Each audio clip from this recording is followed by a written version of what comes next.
ফের ভয়াবহ ঘূর্ণাবর্তন, ভাসবে কোন কোন জেলা, কোথায় কোথায় সতর্কতা জানালো, কি জানাচ্ছে আলিপুর আবহাওয়া দপ্তর। বিস্তারিত জানতে বন্ধুরা ভিডিওটি সম্পূর্ণ দেখবেন এবং ভালো লাগলে একটা লাইক এবং সাবস্ক্রাইব করে পাশে থাকা বেল আইকনটি প্রেস করবেন এমনই লেটেস্ট ভিডিও সবার আগে পাওয়ার জন্য। তো মঙ্গলবার রাত থেকেই দফায় দফায় শুরু হয়েছে বৃষ্টি। কলকাতার বিভিন্ন অংশে জল জমে দুর্যোগ। কাজের দিনেও রাস্তায় বেরিয়ে সমস্যায় পড়ছেন নিত্যযাত্রীরা। কলকাতার বিস্তীর্ণ এলাকা জলমগ্ন। হাওয়া অফিস সূত্রের খবর, গাঙ্গেয় পশ্চিমবঙ্গের উপর ঘূর্ণাবর্তন রয়েছে। তার প্রভাবেই রাজ্যের বিভিন্ন জেলায় বজ্রবিদ্যুৎ সহ বৃষ্টি হতে পারে। দক্ষিণবঙ্গে বৃষ্টি চলতে পারে বৃহস্পতিবার বিকেল পর্যন্ত। কোন কোন জেলায় ভারী বৃষ্টি হতে পারে?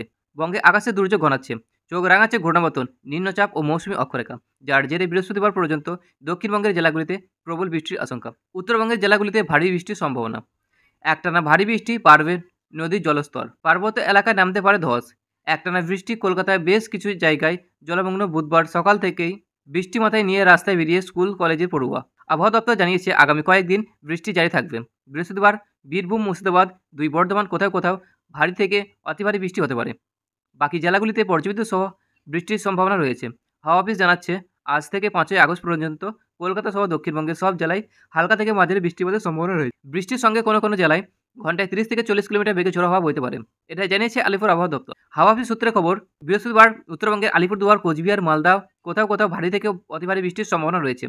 শুক্রবার দার্জিলিং, জলপাইগুড়ি, আলিপুরদুয়ার 2, দিনাজপুর, কালিম্পং কোথাও কোথাও ভারী বৃষ্টির সম্ভাবনা রয়েছে। শনিবার থেকে 5 আগস্ট পর্যন্ত দার্জিলিং, জলপাইগুড়ি, কালিম্পং, কোচবিহার, আলিপুরদুয়ার কোথাও কোথাও ভারী থেকে অতি ভারী বৃষ্টির সতর্কতা জারি করা হয়েছে আবহাওয়া দপ্তরের তরফ থেকে।